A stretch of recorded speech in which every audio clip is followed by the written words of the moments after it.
Students, இந்த வீடியோவில் நம்ம என்ன பார்க்க போகிறோம் அப்படின்னா electric potential at a point due to a dipole. அதாவது ஒரு டைபோல் கிட்ட வந்து ஒரு பாயிண்ட் சார்ஜ் இருக்குதுன்னா அது வந்து என்ன பொட்டன்ஷியல், எவ்வளோ எலக்ட்ரோஸ்டாட்டிக் பொட்டன்ஷியல் வந்து அந்த பாயிண்ட் வந்து ஆக்ட் ஆகுது, அதை பற்றி அந்த இதில் பார்க்க போகிறோம். சரிங்களா? இங்கே நமக்கு வந்து என்ன இருக்குங்க அப்படின்னா ஒரு டைபோல், அதாவது two equal and opposite charge separated by a small distance 2a. அதுதான் என்னென்னு சொல்லுவோம், நம்ம டைபோல்னு சொல்லுவோம். இந்த மைனஸ் சார்ஜோட மேக்னிடியூட் வந்து மைனஸ் கியூ, ப்ளஸ் சார்ஜோட மேக்னிடியூட் வந்து ப்ளஸ் கியூ. எப்பவுமே dipole moment process from -2 plus axis, அதாவது டைரெக்ஷன் வந்து பி வெக்டர் -2 ப்ளஸ். சரிங்களா? இந்த பாயிண்ட் எடுத்துக்கிட்டேன். இந்த பாயிண்ட்லேருந்து நான் என்ன பண்ண போகிறேன், ஆரிஜின்லேருந்து ஒரு லைன் வரைகிறேன். அந்த டிஸ்டன்ஸ் வந்து ஆர். ஸோ பியில் அந்த பாயிண்ட் வந்து ஏ, இந்த பாயிண்ட் வந்து பி. பியிலேருந்து பி வரையும் என்ன டிஸ்டன்ஸ் அப்படின்னா R1. ஏலேருந்து பி வரையும் டிஸ்டன்ஸ் R2. அப்போ இங்கே செப்பரேட் வேறு டிஸ்டன்ஸ் இருக்குது. அப்போ நம்ம என்ன கண்டுபிடிக்கணும் அப்படின்னா இந்த ஆரோட வேல்யூ வந்து எவ்வளோ இருக்கும் அப்படின்னு தான் நம்ம கண்டுபிடிக்கணும். சரிங்களா? அது எவ்வளோ வந்து இந்த ஆர் டிஸ்டன்ஸில் இருக்கிற பொட்டன்ஷியல் பாயிண்ட் சார்ஜோட பொட்டன்ஷியல் எவ்வளோன்றதை நம்ம கண்டுபிடிக்கணும். அப்போ தனித்தனியாக இந்த R1 ஃபஸ்ட்டு கண்டுபிடிச்சிட்டு அடுத்து R1 கண்டுபிடிச்சிட்டு ரெண்டு பேருமே ஈக்குவலாக ஆட் பண்ணோம் அப்படின்னா நமக்கு வந்து இந்த வேல்யூ கிடைக்கும். புரியுதுங்களா? இப்போ இங்கே ரெண்டு ட்ரையாங்கிள் கிரியேட் ஆகுது. POB அது வந்து ஆங்கிள் வந்து தீட்டா. அதே மாதிரி POA அதோட ஆங்கிள் வந்து 180 மைனஸ் தீட்டா. ஏன்னா டோட்டல் ஆங்கிள் 180. இதுவே தீட்டா ஆயிடுச்சுன்னா அந்த 180ல் தீட்டாவை மைனஸ் பண்ணால் அதான் பேலன்ஸ் இருக்கிற ஆங்கிள். சரிங்களா? இப்போ டெரிவேஷனுக்கு போயிடலாம். ஃபஸ்ட்டு இந்த பாயிண்ட் பி ப்ளஸில் வந்து எவ்வளோ இந்த R1 டிஸ்டன்ஸில் எவ்வளோ பொட்டன்ஷியல் ஆக்ட் ஆகுதுன்னு ஃபஸ்ட்டு பார்க்கணும். சரிங்களா? அப்போ ஃபஸ்ட்டு என்ன எழுதலாம் அப்படின்னா potential at p due to charge plus q. என்னது ப்ளஸ் கியூவால் எவ்வளோ சார்ஜ் அப்படின்னு சொல்கிறாங்க. சரி, ப்ளஸ் கியூவால் எவ்வளோ பொட்டன்ஷியல் இருக்குது அப்படின்னு போடுறோம். அப்போ வி ப்ளஸ் கியூ V1ன்னு எடுத்து வச்சு, சரி, V1 ஈக்குவல் டு 1/4πε0 Q/R1. இங்கே பொட்டன்ஷியல்ன்றது ஸ்கேலாரா வெக்டரா? ஸ்கேலார். ஏன்னா அதுக்கு வெக்டர் டைரெக்ஷன் கிடையாது இல்லை. அப்போது அது வந்து இங்கே வெக்டர் சிம்பிளோ இல்லை யூனிட் வெக்டர் சிம்பிளோ ஆட் பண்ணக்கூடாது. புரியுதுங்களா? அப்போ அடுத்து potential at point P due charge minus Q போடணும். Potential at P due to charge minus Q. இப்போ இங்கே என்ன வரும், V2 equal to 1/4πε0 Q/R1. என்ன Q? R2. என்ன Q? Minus Q. ஏன் மைனஸ் Qன்னு வரும். சரிங்களா? இப்போ ரெண்டு பேருமே டோட்டல் பொட்டன்ஷியல் ஆட் பண்ணோம். அப்போ டோட்டல் பொட்டன்ஷியல் நமக்கு வேணும் அப்படின்னா V is equal to V1 plus V2. ரெண்டு பேருமே ஆட் பண்ணணும். ரெண்டு பேரையும் ஆட் பண்ணால் என்ன வேல்யூ வரும் அப்படின்னா V is equal to 1/4π. அதாவது நம்ம Q வந்து இங்கே காமனாக இருக்குது அப்படி தெரியுதா? Q வந்து நமக்கு காமன். அதுமாரி 4πε0 காமன். இங்கே 1/R1 பை R2 தான் டிஃப்ரெண்ட்டில். அப்போது Q/4πε0 நான் வந்து காமனாக எடுத்துக்கிறேன். Q/4πε0 காமன் எடுத்தாச்சு. இப்போ என்ன இருக்கும் உள்ளனா 1/R1 மைனஸ் 1/R2. என்ன மைனஸ் இல்லை 1 அந்த ரெண்டாவது டியூ டு மைனஸ் கியூ. சரியா? இங்கே முன்னாடியே ஒரு விஷயம் தெரியணும். சரி, என்ன அப்படின்னா இந்த ஆர் டிஸ்டன்ஸை விட ஏ டிஸ்டன்ஸ் ரொம்ப சின்னது. அப்போ R is very greater than A. இது சரி தெரியணும். சரியா? இந்த கேஸு முன்னாடியே நம்ம எழுதிக்கலாம். அப்போ R is very greater than A. ரைட்டா? இப்போ நமக்கு ஒரு நான் வந்து அப்ளை பண்ண போகிறோம். எந்த ட்ரையாங்கிளில்? POB triangle. At triangle POB applying cosine law இந்த ட்ரையாங்கிள். என்னது? POB applying cosine law. என்னது அப்படின்னா நார்மலாக நம்ம A² + B² - 2AB போட்டிருப்போம்ல, A - B² ஃபார்முலா. அதே ஃபார்முலா தான் இங்கேயும். பட் நம்ம என்ன டிஸ்டன்ஸ் வேணும் அப்படி கண்டுபிடிக்கணும்னா இந்த 1/r1 வேல்யூவும் 1/r2 வேல்யூவும் கண்டுபிடிக்கணும். அதுக்காக தான் நம்ம இது பண்ணுறோம். சரிங்களா? அப்போ ஃபஸ்ட்டு என்ன பண்ணணும் அப்படின்னா அந்த r1 வேல்யூ கண்டுபிடிக்கணும். அப்படின்னா r1 ஸ்கொயர் ஈக்குவல் டு என்னது R square plus A square minus 2ra cos theta எழுதாச்சா? ஓகேங்களா? இப்போ -2ra காஸ் தீட்டா தீட்டாக்கு பதிலாக இந்த ட்ரையாங்கிளில் ஆங்கிள்லாம் இருக்குது. பிஓபியில் தீட்டா தான் ஆங்கிள். அப்போ நமக்கு தீட்டாவே சப்ஸ்டியூட் பண்ணிடலாங்க. தீட்டா தான் அங்கே. சரிங்களா? அப்போ அடுத்த ஸ்டெப் என்ன அப்படி வரும் அப்படின்னா r1 square equal to R ஸ்கொயரை நான் இங்கே காமனாக எடுத்துக்கிறேன். ஆர் ஸ்கொயர் காமனாக எடுத்தால் என்ன வரும் அப்படின்னா ஆர் ஸ்கொயரை காமனாக எடுத்துட்டா அடுத்த ஸ்டெப் என்ன வரும் அப்படின்னா r square plus r square 2ra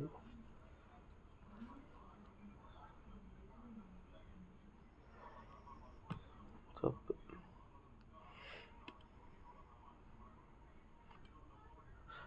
so நமக்கு நெக்ஸ்ட் ஸ்டெப் அப்படி என்ன வரும் அப்படின்னா ஆர் ஸ்கொயர் வந்து காமனாக எடுத்துருங்க. அப்போ ஆர் ஸ்கொயர் காமனாக எடுத்தால் என்ன வரும்? இந்த இடத்துல நான் ஆர் ஸ்கொயர் காமனாக எடுத்துட்டேன்பா. அப்போது ஆர் ஸ்கொயர் இருக்கிறதுல 1 பை இங்கே ஏ ஸ்கொயர் இருக்குது. இங்கே ஆர் ஸ்கொயர் இருக்கா? இல்லை. அப்போ அது எங்கே போடணும்? டிவைடில் போட்டுருங்க. சரிங்களா? அடுத்து இங்கே ஆர் ஸ்கொயர் எடுக்க போகிறேன். டிவைடில் இங்கே ஆர் ஸ்கொயர் நான் போட்டேன்னா ஆர் ஸ்கொயர் இந்த ஆரும் என்ன ஆகிடும்? கேன்சல் ஆகிடும். அப்போ பேலன்ஸ் என்ன வரும்? 2a cos theta by R square போட்டால் என்ன ஆர் ஸ்கொயரும் ஆரும் கேன்சல் ஆகிடும். அப்போ கீழே ஒரே ஆறு தான் இருக்கும். சரிங்களா? அடுத்து நமக்கு அடுத்த ஈக்குவேஷன் எப்படி வரும்? நம்ம இந்த கண்டிஷனை அப்ளை பண்ணுங்கள். அப்போ இந்த கண்டிஷனை அப்ளை பண்ணிங்கன்னா எங்கே ஏ இருக்கும் அந்த இது வந்து நம்ம ஃபுல்லாக குவான்டிட்டி வந்து ஃபுல்லாக நெக்லெக்ட் பண்ணிடுங்க. அப்போது R is very greater than A. அப்போ இங்கே தான் இந்த குவான்டிட்டி இருக்குது, A square by R square. அப்போ ஏ குவான்டிட்டி ஃபுல்லாகவே என்ன பண்ணிடலாம்? நெக்லெக்ட் பண்ணிடலாம். அப்போ r1 square equal to r square 1 இந்த ஸ்கொயர் நெக்லெக்ட் ஆயிடுச்சுன்னா 1 minus 2a cos theta by r. அடுத்த ஈக்குவேஷன் என்ன வரும்? அப்படி அடுத்த ஈக்குவேஷனில் என்ன வரும்? அடுத்த ஈக்குவேஷன் நம்ம இந்த ஸ்கொயர் அந்த பக்கம் எடுத்துகிட்டு போயிடலாம். அப்போது r1 equal to r square அந்த ரூட் 1 ஸ்கொயர் வந்து இந்த பக்கம் வந்து என்னன்னா ரூட் ஆகிடும். அப்போ இந்த ஏற்கனவே ஸ்கொயர் ரூட்டும் கேன்சல் ஆகிடும். அப்போ வெறும் ஆர். இப்போ இதுக்கு மட்டும் என்ன பண்ணலாம்? அந்த 1/2 சப்ஸ்டியூட் பண்ணிடலாம். ரூட்டுக்கு பதிலாக 1/2 கூட எழுதலாம். அப்போ 2a காஸ் தீட்டா பை ஆறு பவரில் 1/2. சரிங்களா? பவரில் 1/2. இப்போ அப்ளைங் யூஸிங் பைனாமியல்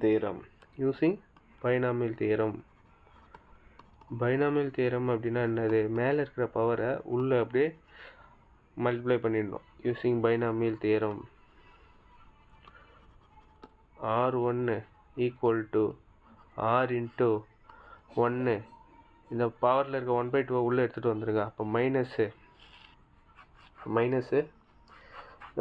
இதுக்கு முன்னாடி என்ன பண்ணிடணும் அப்படின்னா இன்வெர்ஸ் பண்ணியிருக்கணும் இந்த ஈக்குவேஷனை. இதுக்கு முன்னாடி என்ன பண்ணியிருக்கணும்? இன்வெர்ஸ் பண்ணியிருக்கணும். அப்போ இன்வெர்ஸ் பண்ணி பைனாமியல் தியரம் அப்ளை பண்ணிங்கன்னா கரெக்டாக வந்துடும். இன்வெர்ஸ் பண்ணாமல் 1/r1 equal to 1/r 1 minus 2a cos theta by r. அப்போ 1/2ன்னு இருக்குது. இன்வெர்ஸ் பண்ணால் -1/2. இப்போ உள்ளே எடுத்துகிட்டு வந்து சப்ஸ்டியூட் பண்ணிங்க அப்படின்னா 1/r1 ஈக்குவல் டு 1/r இந்த மைனஸும் ப்ளைனஸும் அது ப்ளஸ் ஆகிடும். அப்போ 1 + 2a cos theta by R. புரியுதுங்களா? Cos theta by R. அப்போ இங்கே பாருங்கள், இந்த 2 உள்ளே வந்துடும். அப்போ 2 உள்ளே வந்துச்சுன்னா கீழே ஒரு 2 வந்துடுமா? 1 - 1/2 -1/2 போடுங்க. அப்போ 2 என்ன ஆகிடும்? கேன்சல் ஆகிடும். இப்போ நமக்கு லாஸ்ட்டில் கிடைக்க வேண்டிய ஈக்குவேஷன் என்ன கிடைக்கும் அப்படின்னா v is equal அதாவது 1/r1 equal to 1/r 1 + a/r cos theta. இதுதான் நமக்கு 1/r1ஓட வேல்யூ. சரிங்களா? அடுத்து சிமிலர்லி சிமிலர்லி நம்ம 1/2 R2 1/R2 ஓட வேல்யூ கண்டுபிடிக்கலாம். இங்கே 1 ப்ளஸ்ன்னு இருக்கா, ஸ்ட்ரைட்டாக போடுங்க. 1/R2 1/6 1 minus A/6 cos theta. அங்கே ப்ளஸ்னா இங்கே மைனஸு. அப்போ ரெண்டுத்தையும் இங்கே போய் சப்ஸ்டியூட் பண்ணோம். ஒரு அந்த ஈக்குவேஷனில் இருக்க சப்ஸ்டியூட் பண்ணோம். பட் இந்த ஈக்குவேஷனை எப்படி ஸ்ட்ரெயிட்டாகவும் போடலாமா சார் அப்படின்னு கேட்டிங்கன்னா போடலாம். But some kind of steps mark கம்மியாகலாம். நீங்கள் அதுக்கு பதிலாக என்ன பண்ணிடலாம், ஃபுல்லாகவே போடலாம். சரி, நம்ம ஃபுல்லாகவே போடலாம் சரிங்களா? ஏன்னா உங்களுக்கு அப்போ தான் ஒரு டிஃபைன் ஒரு நாலேஜ் கிடைக்கும். இப்போ என்ன வரும் அப்படின்னா நம்ம ஸ்ட்ரெயிட்டாக போடலாம். சம் ஐடியா மட்டும் போடலாம், ஏன்னா ஃபுல்லாக தேவையில்லை சரிங்களா? அப்போ ஃபஸ்ட்டு அங்கே கொசைனில் அப்ளை பண்ணுமா? எந்த ட்ரையாங்கிளில் இது என்ன ட்ரையாங்கிள்? POA. அப்போ அப்ளைங் கொசைனில் பண்ணிங்கன்னா அப்ளையிங் கொசைனில் என்னது என்ன சொல்லியிருக்கேன், எது வேணுமோ R2 square plus A² minus 2RA காசு என்ன தீட்டா இருக்காங்க 180 மைனஸ் தீட்டா சரியா? அந்த ஈக்குவேஷனில் வந்து இந்த ட்ரையாங்கிளோட ஆங்கிள் என்னது 180 minus theta. Cos 180 minus theta என்னது minus cos theta. Cos 180 minus theta minus cos theta. இப்போ ஈக்குவேஷன் என்ன வரும் அப்படின்னா cos 180 minus theta minus cos theta. இது சப்ஸ்டியூட் பண்ணிங்கன்னா மைனஸும் என்ன ஆகிடும், ப்ளஸ் ஆகிடும். R2 square equal to R² plus A² plus 2RA cos theta சரிங்களா? அடுத்து நம்ம இந்த தீட்டாவுக்கு எப்படி இந்த ஈக்குவேஷனுக்கு இங்கே ப்ளஸ் வந்துருச்சு. அப்போ நமக்கு என்ன பண்ணிடலாம், அங்கே மைனஸ் வந்திருக்கும், அப்போ இங்கே ப்ளஸ் வந்துருச்சு. அப்போ ஸ்ட்ரெயிட்டாக ஈக்குவேஷனை நம்ம சிமிலர்லின்னு போட்டு என்ன பண்ணிடலாம், ஸ்ட்ரெயிட்டாக அந்த ஈக்குவேஷனை எடுத்துகிட்டு வந்துடலாம். இப்போ 1/R2 equal to 1/6 same steps follow பண்ணிங்கன்னா இதே ஆன்சர் வந்துடும். A/6 cos theta. அப்போ ரெண்டு ஈக்குவேஷனையும் முன்னாடி இருக்க இந்த ஈக்குவேஷனில் சப்ஸ்டியூட் பண்ணுங்கள். அப்போது என்ன வேல்யூ வரும் அப்படின்னா R², அதாவது என்ன வேல்யூங்க V equal to Q/4πε0 1/6 into 1 plus A cos theta by 6 into minus 1/6 1 minus A cos theta by 6 சரிங்களா? இப்போ இங்கே 1/6 இருக்குது, இங்கே ஒரு 1/6 இருக்குது. அதை ஃபஸ்ட்டு வெளியே எடுக்கலாம். அப்போ ஒரு 1/6 ஆகும். திருப்பி இங்கே ஒரு 1/6 இருக்குது, இங்கே ஒரு 1/6 இருக்குது. அதை திருப்பியும் வெளியே எடுக்கலாம். அப்போ திருப்பி என்ன ஆகும், R into R R² ஆகிடும். அப்போ V is equal to Q/4πε0.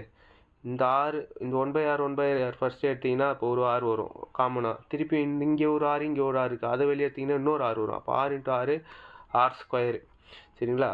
அப்போ உள்ள என்ன இருக்கும் மீதம் அப்படின்னா 1 + A காஸ் தீட்டாவும் இந்த மைனஸ் உள்ள சப்ஸ்டியூட் பண்ணிங்கன்னா -1 + A காஸ் தீட்டாவும் இருக்கும். இப்போ -1 + 1 கேன்சல் ஆகிடுவாங்க. அப்போ V is equal to Q/4πε0 R².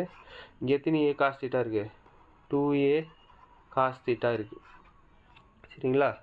2A cos theta. அப்போ இங்கே பாருங்கள் 2QA இருக்குது. அப்போ 2Qன்னு என்னது, டைபோல் மொமெண்ட்டு. 2QAன்னா என்னது, டைபோல் மொமெண்ட்டு. அப்போ அதுக்கு பதிலாக என்ன சப்ஸ்டியூட் பண்ணிடலாம் அப்படின்னா P காஸ் தீட்டா பை 4π, அதாவது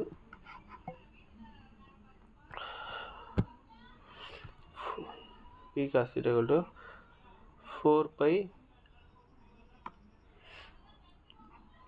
4πε0 R² சரிங்களா? இந்த P காஸ் தீட்டாவை எப்படி இன்னும் வெக்டார் ஃபார்மில் எழுதலாம் அப்படின்னா டாட் ப்ராடக்டில் எழுதலாம்ல. அப்போ V is equal to இப்படி எழுதலாம். என்னென்ன வரும், P காஸ் தீட்டாவை எப்படி எழுதலாம், P vector dot R cap அப்படின்னு எழுதலாம். P காஸ் தீட்டா எழுதலாம் P vector dot R cap by 4πε0 R square. இப்போ இங்கே 3 கண்டிஷன் இருக்குது. ஃபஸ்ட்டு கண்டிஷன் என்ன அப்படின்னா theta equal to 0 degree. Second theta equal to 180 degree. அடுத்து தீட்டா ஈக்குவல் டு 90 டிகிரி. அப்போ டிகிரிக்கு ஏற்ற மாதிரி இங்கே பொட்டன்ஷியல் சேஞ்ச் ஆகுது. அப்போ இந்த இதில் வேல்யூவில் என்ன வரும்னா தீட்டா டிகிரி காஸ் தீட்டா இருக்கிற இடத்துல 0 போட்டிங்கன்னா 1 வரும். அப்போது அங்கே என்ன இருக்குது பொட்டன்ஷியல் வந்து மேக்ஸிமமாக இருக்குது. P/4πε0 r square. அதே 180 போடு, அப்படியே அதுக்கு ஆப்போசிட். அப்போ அதுக்கு ஆப்போசிட் வேல்யூ என்ன வரும்? V = -P/4πε0 r square. அப்போ திருப்பியும் ஏன்னா இது பிறகு cos 180 என்னது -1. அப்போ -1 என்னது இங்கே மைனஸ் வந்துடும். சரிங்களா? அப்போ V = என்னது 0. ஏன்னா cos 90 என்னது 0.